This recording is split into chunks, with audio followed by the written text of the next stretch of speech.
को प्रयासमा आज ब्लड बैंक हाम्रो कलैया उपमहानगरपालिकामा जुन आज उद्घाटन हुँदैछ त्यसको लागि म कलैया नगरपालिकाको तर्फबाट हाम्रा कमल थापाजीलाई पनि धन्यवाद दिन चाहन्छु। सबभन्दा पहिला ब्लड बैंक अहिले उद्घाटन भएको थिएन।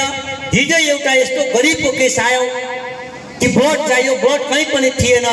तुरन्त डाक्टर अजय गुप्ताले दुईटा ब्लड बैंकबाट नै व्यवस्थापन गरेर दिइदिनु भयो। उहाँले पनि धन्यवाद दिन चाहन्छु। यो ब्लड बैंकले जिल्लावासीकै लागि राम्रो हुन्छ भनेर मैले विश्वास गरेको छु। मैले अरू केही पनि भन्न चाहन्न। म यो भन्न चाहन्छु मात्रै कि हाम्रो कलैया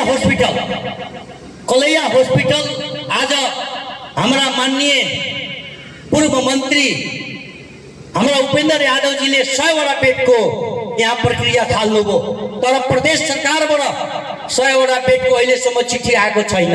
यहाँ के अप्ठ्यारो छ? भवन छैन।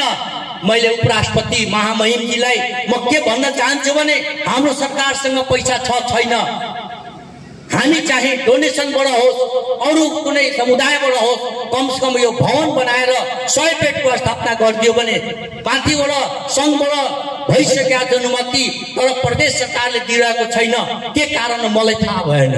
म हस्पिटलको विषयमा केही भन्न चाहन्छु। आज मैले बडा धैर्यले हाम्रा मुख्यमन्त्री माननीय मुख्यमन्त्रीजी आउनुहुन्छ भनेर उहाँसँग प्रश्न गर्न खोजेका थिएँ, तर उहाँ संयोगले आउनु भएन।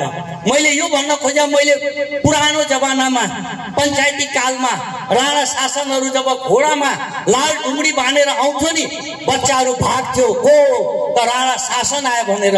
त्यस्तै हाम्रा माननीय मुख्यमन्त्रीजीले अहिलेको 1 हप्ताको भित्रमा जुन उहाँले दर्शाउनु भयो त्यो हामी कलैया नगरपालिकालाई, त्यो हाम्रा पब्लिकलाई हाम्रो चित्त बुझेको छैन। किन चित्त बुझेको छैन भने आफ्नो मार्फतका हस्पिटललाई नसुधार्ने, आफ्नो मार्फतका हस्पिटलका कर्मचारीलाई 6 महिनाको तलब नदिने, आफ्ना कर्मचारीहरू कति छन् त्यसमा सरोकार नराख्ने, आफ्नो एक्सरे बिग्रिया छ त्यसमा सरोकार नराख्ने। हामी चाहिँ यो हस्पिटलको विषयमा हुन त आज ब्लड ब्याङ्कको उद्घाटन हो, माननीयजी चिफ मिनिस्टरजी भइदिएको भए उहाँसँग व्यक्तिगत कुरा गर्थ्यौँ, तर केही छैन। हाम्रा स्वास्थ्य मन्त्री अहिले पनि हाम्रा मौजुद हुनुहुन्छ। मैले उहाँसँग के भन्न खोजे भने यो हस्पिटल के हो, यहाँ अनुगमन गर्न पाउँदैन, जिल्लाका सिडिओले अनुगमन गर्न सक्दैन, मेयरको त कुरै छोडौँ, विधायकको त कुरै छोडौँ।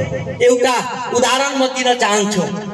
हामी कहाँ जुन बिरामीहरू आउँछ स्वास्थ्य मन्त्रीलाई चिफ मिनिस्टरलाई फोन गर्दैन, फोन कहाँ गर्छ त मेयरलाई गर्छ र सिडिओ साहबलाई गर्छ।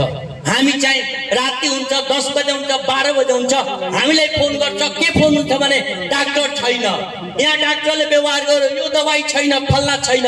त्यो सुधार गर्ने प्रक्रिया हाम्रा स्वास्थ्य मन्त्री या हाम्रा चिफ मिनिस्टर साहब गर्नुहुन्न। अब हामी सिडिओ साहबसँग कुरा गर्यौँ, सर एकचोटि हामी छड्के त हान्नै पर्छ सर। संजोगले उहाँ बिचारा एक्लै सिडिओ साहब आइहाल्नुभयो, छड्के हान्नुभयो। विदाउट टेस्टका हाम्रा त्यहाँ डाक्टरहरू हुनुहुन्थ्यो, उहाँले अलि जङ्गिएर कुरा गर्नुभयो, नेपाल सरकारको भत्ता खाने र टेस्ट नलगाउने। यतिकै भन्दैमा डाक्टरहरू कालो पट्टी मादेर सिडिओको विरुद्धमा हडतालमा जाने। अब यो भन्नुहोस्, हाम्रा स्वास्थ्य जस्तो गरिमामय व्यक्तिमा हाम्रा केही मानव हनन केही भयो भने, विकृत भयो भने जिम्मेवारी कसले दिने?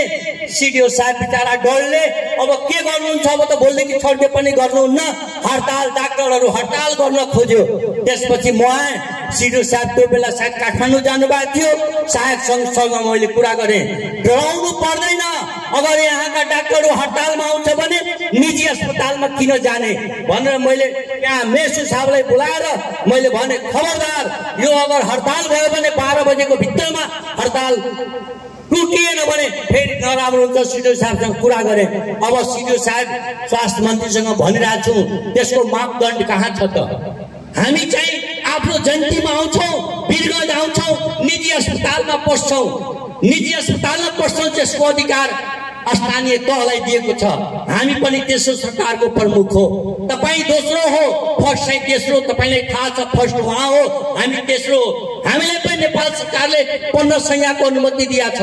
म माननीय हाम्रा स्वास्थ्य मन्त्री जे हुनुहुन्छ, म उहाँसँग भनिरहेको छु, मास्टर डिग्री गरेको विद्यार्थी टिचरले अगर 5 क्लासको विद्यार्थीलाई पढाउँछ भने हामीले मान हुन्छ कि सम्मान हुन्छ। मैले 1500 को अनुमति दिएको छु, त्यो अपग्रेड गरिरहेछ। तपाईँ कहाँ धाइरहेछ 2 महिना 3 महिनादेखि 25 पेटको धाइरहेछ, तर तपाईँ उसका अनुमति दिइरहनु भएको छैन।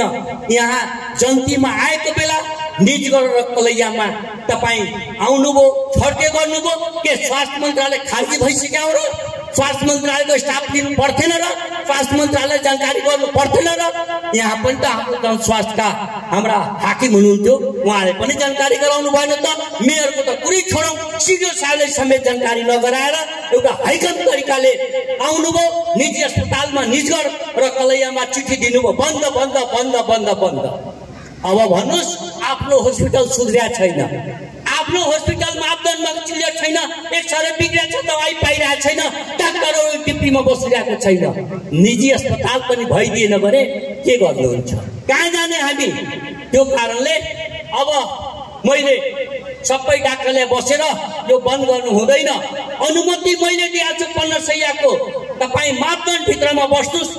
सिडिओ साहबका त अर्को पत्र आयो त, ल कलैयाको हस्पिटल 12लाई बन्द गर्ने भनेर। म सिडिओ साहबलाई धेरै धेरै धन्यवाद दिन चाहन्छु कि हाम्रा मुख्यमन्त्रीजीले तपाईँ मलाई लडाउन खोज्नु भएको बन्द गर्नुहोस् भनेर तपाईँ बन्द गरेको भए मसँग टक्राउ हुन्थ्यो, म पनि एउटा यहाँको सरकार प्रमुख हो, यसरी बन्द गर्न पाइँदैन भनेर उहाँले यति बुद्धिमत्ताले काम गर्नुभयो कि सबै डाक्टरहरूलाई मापदण्डमा भित्र बसी कुरा गर्ने। मैले सिडिओ साहबलाई यो कुरा गरेँ, सर ब्रेकडाउनमा त आयो, निजगढ आयो त, निजगढ पनि बन्द भएको, निजगढलाई त तपाईँका चिठी आएको छैन। यो विभेद होइन त के हो यस्तो विभेद? म स्वास्थ्य मन्त्रीजीलाई शत्रुघ्नजीलाई भन्न चाहन्छु, तपाईँको मातहतको मन्त्रालय हो, अरूजनाले आएर प्रधानमन्त्री आएर सबैजना गर्छन्, अरू मन्त्रालयको काम के त? यहाँको स्वास्थ्य मन्त्रालय खारिज गरिदेऊ, उहाँ नै आफै आउनुहुन्छ, आफै हेर्नुहुन्छ। मैले यो भन्न खोज्या हो, आफ्नो सुधार गरौँ। अब 2 दिनको घटना म बताइरहेको छु, डाक्टर साहब पनि यही हुनुहुन्छ। मेरो राति 30 गते राति ब्लड प्रेसर हाई भइगयो, मैले ब्लड प्रेसर कहाँ चेक गराउँ भनेर कलैया अस्पतालमा 4 बजे बिहान आएँ, त्यहाँ कोही पनि थिएन, 5 जना विद्यार्थी थियो। मैले चेक गर्नुलाई मलाई चिनेन, मलाई साधारण तरिकाले 1/20/80 बताइदियो, मलाई चित्त बुझेन, मलाई चक्कर आइरहेको थियो। मैले अरू हस्पिटलमा गएँ 150/100 थियो। म डाक्टर अजय गुप्तालाई भनिरहेको छु, तपाईँ इमर्जेन्सीमा डाक्टर राख्ने कि नराख्ने, विज्ञ नर्स राख्ने कि नराख्ने, र स्वास्थ्य मन्त्रीले भन्न चाहन्छु, तपाईँ आफ्नो सुधार नगर्ने, आफ्नो मातहतका सुधार नगर्ने, हाम्रो निजी हस्पिटलमा आएर धावा बोल्ने, यो कदापि पनि हुँदैन। मापदण्ड 25 पेटको हो भने तपाईँ अहिले म पठाउँछु, अहिले तुरन्त 1 हप्तामा स्वीकृति दिनुहोस् न। किन प्राइभेट नम्बर दिएर धाउनुहुन्छ? हस्पिटललाई सुधारौँ। माननीय मन्त्रीज्यू, हामी पनि तपाईँको साथमा छौँ। तपाईँका यहाँका पेसेन्टले फोन गर्दैन, यहाँका पेसेन्टले गाली तपाईँलाई दिँदैन, दिन्छ गाली कसलाई त? सिडिओ साहब र मेयरलाई।